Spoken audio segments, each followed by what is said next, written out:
ಚರಂಡಿಯಲ್ಲಿ ಹೋಗ್ತಕ್ಕಂಥ ಏನು ಕೊಳಚೆ ನೀರಿನ ಗ್ಯಾಸಿನ ಮೂಲಕ ನಾವು ಚಾಯ ಮಾಡ್ತೀವಿ. ತಗೊಂಡು ಬಾಂಡನ್ನು ಕೊಟ್ಟು ಬಹುಶಃ $140 ಒಂದು ಬ್ಯಾರಲ್ಗೆ ಇದ್ದಂಥ ಇದ್ದ ಕಾಲದಲ್ಲಿ ಬಹುಶಃ ನಾವು ಅದನ್ನು ನಮ್ಮ ದೇಶದಲ್ಲಿ ₹60 ಅಷ್ಟಕ್ಕೆ ನಾವು ಮಾರಾಟ ಮಾಡಿದ ಒಂದು ಇತಿಹಾಸ ಬಹುಶಃ ನಮ್ಮ ಕಣ್ಣ ಮುಂದೆ ಇದೆ. ಅದು ಪೆಟ್ರೋಲ್ ಬಾಂಡನ್ನು ಮಾಡೋದ್ರ ಮೂಲಕ ಜನರಿಗೆ ಹೊರೆ ಆಗದಂತೆ ನೋಡಿಕೊಳ್ತಕ್ಕಂಥ. ಈಗ ಹೇಳ್ತಾರೆ ಪೆಟ್ರೋಲ್ ಬಾಂಡ್ ಇವತ್ತು ಬಾಂಡ್ ಹಾಕಿದ್ದ ಕಾರಣಕ್ಕಾಗಿ ನಾವು ಅದನ್ನು ತೀರಿಸಲಿಕ್ಕೆ ಆಗ್ತಾ ಇಲ್ಲ, ನಮಗೆ ಅದು ಸಮಸ್ಯೆ ಬಂದಿರ್ತೇವೆ. ಆದರೆ ಮೊನ್ನೆ ಒಂದು ಅಂಕಿಅಂಶವನ್ನು ನಾನು ನೋಡಿದೆ. ಅಂಕಿಅಂಶ ಪ್ರಕಾರ UPA ಸರ್ಕಾರ 9,000 ಕೋಟಿ ಮಿಕ್ಕಿ ಬಹುಶಃ ಬಾಂಡ್ನ ಹಣವನ್ನು ವಾಪಸ್ ಮಾಡಿದೆ. ಈ ಸರ್ಕಾರ ಬಂದ ಮೇಲೆ 100 ಕೋಟಿ ಚಿಲ್ಲರೆ ಅಷ್ಟೇ ಕೊಟ್ಟಿದೆ ಅನ್ನೋದನ್ನು ಕೂಡ ನಾವು ಜನತೆಗೆ ಮುಟ್ಟಿಸ್ತಕ್ಕಂಥ ಕೆಲಸವನ್ನು ಪ್ರತಿಯೊಬ್ಬ ಕಾರ್ಯಕರ್ತರು ಮಾಡಬೇಕಾದ ಅಗತ್ಯ ಇದೆ ಅಂತಕ್ಕಂಥ ಮಾತನ್ನು ಕೂಡ ನಾನು ಅಂದ್ರೆ ಕಾರಣಗಳನ್ನ ಹೇಳಿ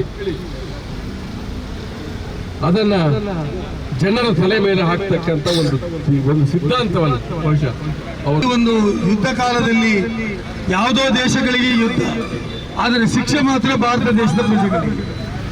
ಯುದ್ಧ ಆಗುವುದು ಅಲ್ಲಿ ಇರಾನ್ ಮತ್ತು ಇಸ್ರೇಲ್ ಮಧ್ಯೆ, ಆದರೆ ಪೆಟ್ರೋಲ್ ಡೀಸೆಲ್ ಮತ್ತು ಅಗತ್ಯ ವಸ್ತುಗಳ ಬೆಲೆ ಏರಿಕೆ ಮಾತ್ರ ಭಾರತ ದೇಶದಲ್ಲಿ. ಭಾರತ ದೇಶದ ಪ್ರಧಾನಮಂತ್ರಿಗಳು ಹೇಳಿದ್ರು ನಾನು ವಿಶ್ವಗುರು ಆಗ್ತೇನೆ ಅಂತ. ಏನಾಗ್ತಾರಂತೆ? ವಿಶ್ವಗುರು ಆಗ್ತಾರೆ ಅಂತ. ವಿಶ್ವಗುರು ಬಿಟ್ಟು ಇವತ್ತು ದೇಶವನ್ನೇ ಮಾರುವಂತ ಪರಿಸ್ಥಿತಿ ಬಂದಿತ್ತು. ಚಾಯ್ ಬೇಚನೆ ವಾಲಾ ಅಭಿ ದೇಶ ಬೇಚ ರಹಾ ಹೈ, ಚಾಯ್ ಬೇಚನೆ ವಾಲಾ ಅಭಿ ದೇಶ ಬೇಚ ರಹಾ ಹೈ.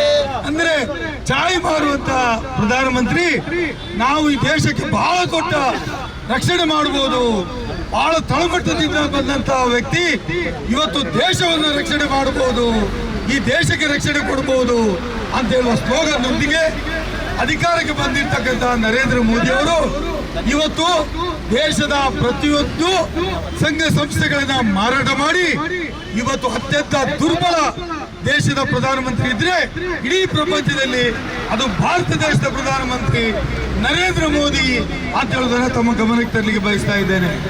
ಇವತ್ತು ಅತ್ಯಂತ ಕೆಟ್ಟ ವಿದೇಶಾಂಗ ನೀತಿ. ಇವತ್ತು ನಾವು ಪೆಟ್ರೋಲ್ ಡೀಸೆಲ್ ಯಾರ ಹತ್ರ ತಗೊಳ್ಬೇಕು ಹೇಳಿ ನಾವು ಅಮೆರಿಕದವ್ರ ಹತ್ರ ಕೇಳಬೇಕು. ನಾವು ಇದ್ದೇ ರಷ್ಯಾದವ್ರ ಹತ್ರ ನಮ್ಗೆ ಅನುಕೂಲವಾಗುವಂತ ದೇಶಗಳಿಂದ ಪೆಟ್ರೋಲ್ ಡೀಸೆಲ್ ಅನ್ನ ತೆಗೆದುಕೊಳ್ತಾ ಇತ್ತು.